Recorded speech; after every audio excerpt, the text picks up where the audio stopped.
Hey,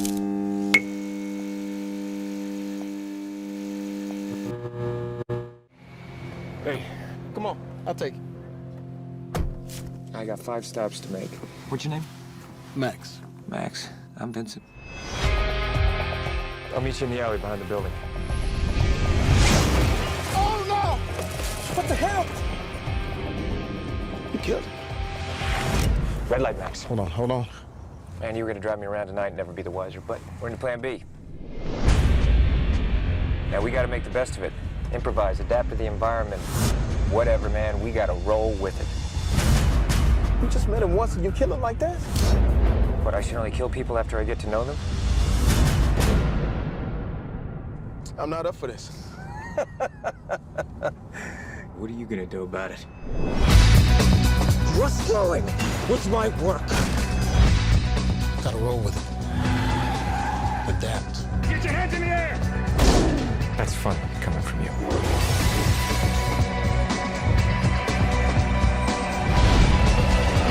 Slow down! Stupid!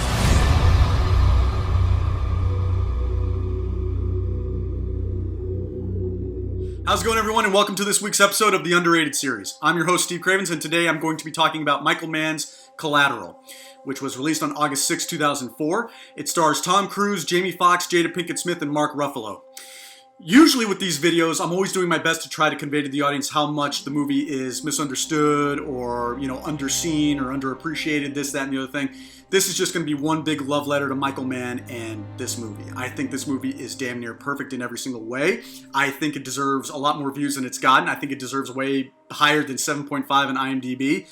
I think that this is arguably the perfect thriller, the perfect action, character-driven thriller that we've ever seen. And quite frankly, Michael Mann has never reached the heights of Collateral since. It's been 16 years and he, frankly, has not done anything remotely as great as this movie. So let me go ahead and give you a little background of the plot. The plot basically is this cab driver, Max DeRocher, played by Jamie Foxx, is driving around LA, picks up a female passenger. Her name is Annie Farrell, played by Jada Pinkett Smith. She is a defense attorney.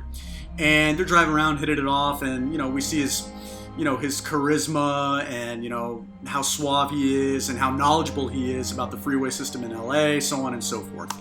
Basically, he takes her to her destination. She gives him a card with her number on it and says, hey, if you ever want to argue cab routes or, want to sue a Fortune 500 company, I'm your woman. Essentially, call me, let's go get lunch, let's go get dinner. We think his night has been made. We think, it's just going to be smooth sailing from here. Of course it isn't. From that same destination, he picks up another passenger, a man by the name of Vincent, played by Tom Cruise.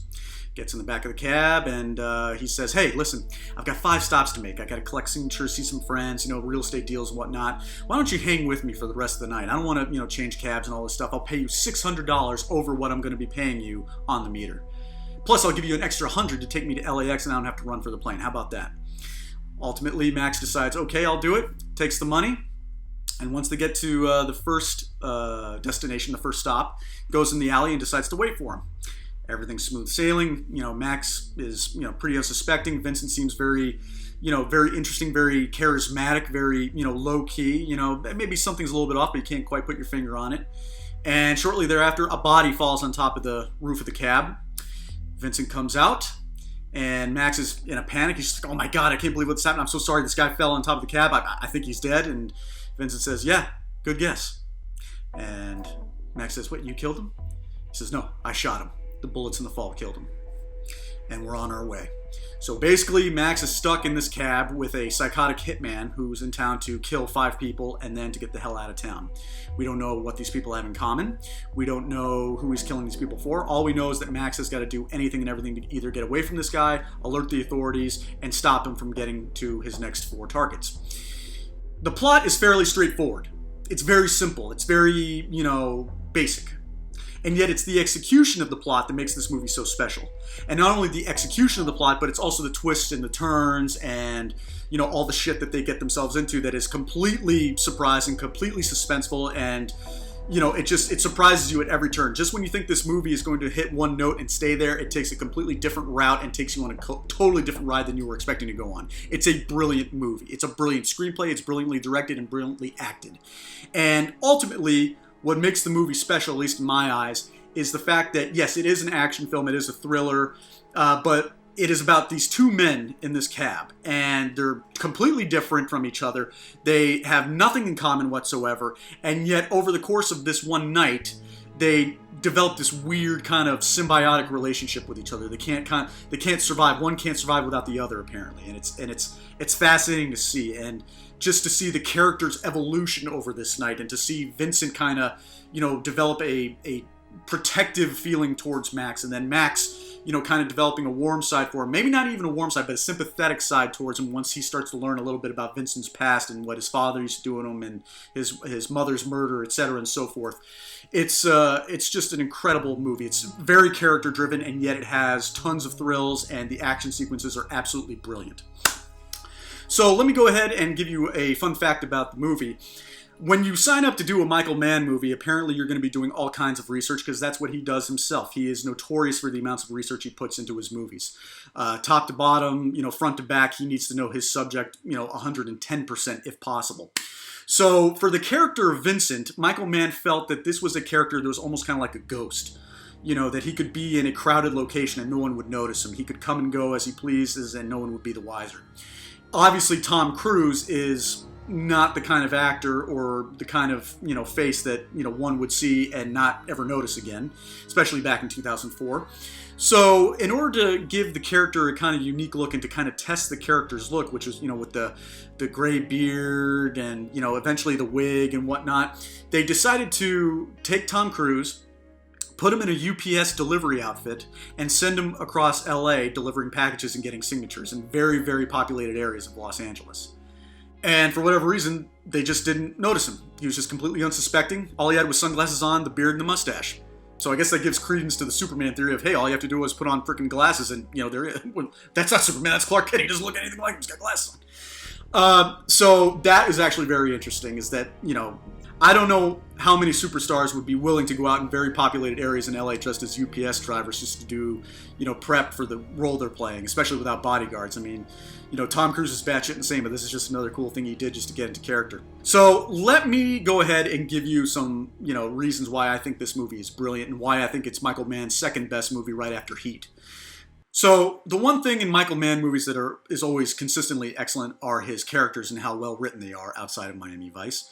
And that is, there's no exception here. Vincent is incredibly well written. Max is well written. Jada Pinkett Smith's character, Annie Farrell, for as little as she's in it, she has great dialogue in the beginning exchange with Jamie Foxx. Mark Ruffalo's character, Detective Fanning, is also very well written. He becomes a very sympathetic character and a very likable character over the course of the movie. And yet the one character that stands out the most in this movie is the city of Los Angeles. Nobody can film the city of LA like Michael Mann. Period. End of story. I mean, you look at Heat, and that city is very much a character in the movie, more so than Al Pacino, Robert De Niro, Val Kilmer, whoever is in that movie. And that movie has a hell of a cast. It's the same thing in Collateral. For as magnetic as Tom Cruise is in this movie, and for as endearing and sympathetic as Jamie Foxx is in this movie, and as fascinating as both of them are in their own right, the city of LA just trumps them both. The way Michael Mann shoots the city, the different locations around LA that he chooses to film in, and the eerie lighting that he has, it almost makes the city look kind of beautiful and mysterious, and yet very foreboding and dangerous and menacing in a way. Like the city's always breathing down your neck when you're in the cab, and you can look out the windows and see all the different aspects of Los Angeles. You're never too far from an iconic location. Now, for those of you interested in technical details, Michael Mann actually shot this film on the Thompson Viper camera, which is a digital camera that was also used by David Fincher to shoot Zodiac and The Curious Case of Benjamin Button. And the reason why he went digital is because he experimented with digital when he shot Ali, and the results were so impressive in terms of what he could see in the frame, such as clouds, lightning, planes in the sky, getting really close into his actors' faces, seeing the pores in their skin. There was an intimacy there that 35mm film couldn't achieve. So in a film that takes place mostly at night, the digital camera allowed him to see, like I said, clouds in the sky, planes going by. It added a grit and a grain to it that 35mm film couldn't provide, at least not that specific digital look that he was going for. And also, digital is a lot more cost effective. So when you're filming at night and when you do many takes like Michael Mann does, instead of wasting all the film, you shoot everything on digital. If you don't like the last 10 takes, delete them and start all over again. It worked beautifully for him. So that's what I love about this movie, is that LA is very much a character in this movie, and it's always breathing down your neck. And when you're in the cab and you look out all the windows, the windshield, the rear view, whatever the case may be, it's always there. It never leaves the characters. And it's just as big and intimidating as Vincent is in the movie. As far as Vincent goes, this is one of Tom Cruise's best performances. He rarely dabbles as the villain. He, outside of Lestat and Interview with the Vampire, he's never the villain. He's always the hero. He's always doing these extravagant stunts. Whether it's in the Mission Impossible movies, War of the Worlds, whatever the case may be. He's Top Gun for. The list just goes on. And on Days of Thunder, he's a superstar. He's an action superstar, and people love going to see his movies as a result. People seem to forget how great of an actor Tom Cruise really is. You look at Born on the 4th of July, in my opinion, his best work as an actor. He is just absolutely devastating in that role as Ron Kovic. You look at him in Magnolia. You look at him in The Last Samurai, Jerry Maguire. Even Eyes Wide Shut to a degree. He's capable of so much depth, and he's capable of so many different emotions that he can play so easily, and he has so much charisma, and he has that real tangible star power that very few movie actors possess. Outside of maybe Will Smith and Leonardo DiCaprio and very few others, no one has the star presence that Tom Cruise has. Brad Pitt, very few can go toe to toe with him in a movie and stand out. And in this role, he is magnificent as Vincent the Hitman. Like in the very beginning, he's very charismatic, and he's, almost likable in a way. And that carries through the movie. We don't end up disliking him until the very end. And Jamie Foxx had a tall task in front. He wasn't yet the superstar Jamie Foxx. He was, he had been in Ali. Later that year, he would be in Ray. Any Given Sunday. He had movies under his belt. This was a huge breakout role for him. So Jamie Foxx goes toe-to-toe with Tom Cruise, and he absolutely crushed it. He got an Oscar nomination for his efforts, and it's well-deserved. But this movie really pushed him into that next level of stardom. And also, fun fact, he was not the first actor that was, going to be cast in this role. It was actually going to be Adam Sandler. So you can imagine how much different that movie would have been if Tom Cruise was playing off Adam Sandler. Then you have Jada Pinkett Smith, who, again, is serviceable in the role. She doesn't really have that much to work with, but that said, she's good for the time she's in it. Mark Ruffalo, great as always, and, this role is no different. He's very endearing, he's very sympathetic, and he's very likable. And then you have a great cameo by the magnificent Javier Bardem. And he plays a character named Felix, who is essentially the man who hired Vincent to go around and kill these 5 people. And he's only in the movie for maybe, 7-8 minutes total, but he makes his mark. And this was 3 years before No Country for Old Men, and as I understand it, this was one of the roles that helped him get the part of Anton Chigurh for the Coen brothers' No Country for Old Men, which he eventually won a Best Supporting Actor Oscar for. Great cast, uniform across the board, just wonderful. Everybody has great chemistry. Everybody plays their part as well as they can. Wonderful stuff. Now, in terms of the action sequences, this is one of the more attractive features to a Michael Mann movie. He's, known for his very realistic shootouts. He's a stickler for details, and he's a stickler for realism, all the way up to his gunshots in movies. He never recycles the gun sound effects. He actually goes to the range and actually records the audio of the guns being fired. And that's, while that's standard practice for a few movies, war movies and, crime movies, things of that nature, none of them sound as realistic or as, as booming or as sonic as the gun effects in Michael Mann movies. If you've seen the bank heist in Heat, if you've seen the Little Bohemia shootout in Public Enemies, if you've seen, the final shootout in Miami Vice, you know damn well that when you see a Michael Mann movie, the realism is going to be off the charts and those gunshots are going to be loud. Collateral is no exception.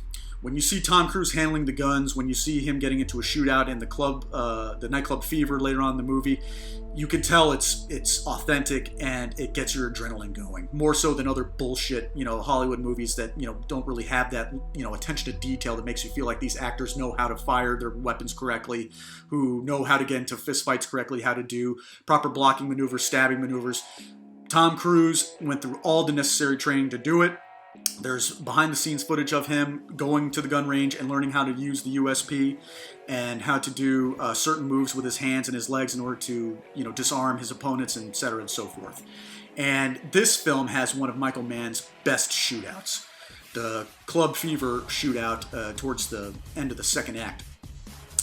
It is unbelievable. It's almost in a way a precursor or a like the father, if you will, to the nightclub shootout in John Wick. Very, very similar, except for Keanu Reeves and John Wick kills a lot more people. This one is beautifully shot, and you have Ready Steady Go, the Korean remix version of Ready Steady Go by Paul Oakenfold in the background, and you've got the beautiful lighting by Dion Beebe and Paul Cameron, and the atmosphere is off the charts. No one is better at shooting an ambient scene like Michael Mann and putting you right into the action in one of his shootouts. And you see the lighting, the beautiful blue lighting, everybody dancing, the music is pounding, the adrenaline's going. You see Vincent looking across the sea of people dancing. And then when the FBI and Felix's guys converge onto the location to take out one of the characters, it's on. And the shootout is absolutely fantastic. The gun sound effects are incredible. The kills are brutal. It's not quite the bank heist in Heat, but it is up there in terms of being one of the most memorable shootouts in cinema history. Certainly Michael Mann's filmography, in my opinion. So you've got the great shootout. You've got the wonderful, soundtrack going on by Paul Oakenfold. What else about this movie is special? What else about this movie makes it so rewatchable and such a classic of the genre? In my opinion, it's lightning in a bottle in the sense that Michael Mann got everything right in this movie. And it's not easy to do. If every director could get everything right, we would have no bad movies. But this is one of those movies where everything was pitch perfect. I would change nothing. I would not alter anything. I would not recast anybody. I would not change any locations. The music is perfect. James Newton Howard did a great job. And then there's the wonderful needle drops by Michael Mann. None more so than Shadow on the Sun by Audioslave, which plays in one of my favorite sequences in the movie. So Vincent and Max are leaving and heading towards the club Fever in Koreatown, and they come to a red light, and there's a quick shot of a coyote running across the street, and it's dead quiet. Not a single sound. We take a look at Max's face as he kind of looks out the windshield, and he sees the coyote, and then we see Vincent's face as he looks and sees the coyote. And the coyote just walks across the street very slowly, and then Shadow on the Sun by Audioslave kicks on. And the symbolism is there, it's very on the nose, but at the same time it's so powerful and it's so moving, and it just grabs you like a vice. It's just one of those great cinematic moments where a song is matched together perfectly with the images the director and the actors are giving you. And it's right before that great shootout, and it comes at just the right time in the movie where it's firing on all cylinders. Shit's about to go down. We, the audience, know shit's about to go down. The characters know everything's about to get out of control. And yet there's that perfect moment of silence. And then we hear Chris Cornell, rest in peace, on the speakers while this beautiful coyote just crosses the road and looks right into Vincent's eyes. And it's like looking in a mirror. And again, it's one of those wonderful scenes that, I'm just so glad is in the movie because it says so much without saying anything at all. And again, this is just, it's one of these rare instances where a director and his cast and his crew were able to capture lightning in a bottle and everything just fires on all cylinders. From the acting, the screenplay, direction, soundtrack, locations, you've got yourself an incredibly suspenseful movie with two wonderful actors that keep getting into, hurdle after hurdle after crazy scene after crazy scene. And it's never boring, it never drags, and you have no idea how this movie's going to end once you start it for the first time. And as soon as it's over, frankly, in my opinion, I just want to watch it all over again because everything is just done so brilliantly well. I don't know how much more I could say about this movie to convince you to give it a watch. If you haven't seen it, please, by all means, see it. If you have seen it and, maybe you weren't too hot on it the first time, by all means, give it a watch again because I'm telling you, in the 16 years since it's come out, it's just gotten better. It's like a fine wine. It's a shame that Michael Mann has never reached the heights of Collateral since. It's been 16 years and we've gotten 3 films from him, and none of them have come close to the greatness of Collateral or Heat or The Insider or Ali or The Last of Mohicans. I don't know what happened. I mean, some directors just fall off. Some directors lose their touch. They become disinterested. The more movies they make, the older they get. They don't have the same passion for films anymore. And while I enjoyed, Public Enemies, and while Miami Vice had its moments, nothing he's done has just come remotely close to the greatness that is Collateral. So, one more fun fact before I let you go. Michael Mann was not always the first director who was going to do this. It was going to be Martin Scorsese.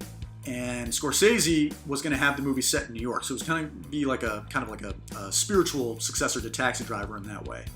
And Michael Mann was getting all set to do The Aviator, and I guess eventually after a while he just decided he didn't have it in him to do another epic sprawling biopic after Ali, and he knew that basically it was going to be a risk to film the movie despite it having Leonardo DiCaprio as the lead role, and he just didn't think a 3-hour movie on Howard Hughes was going to be dynamite box office.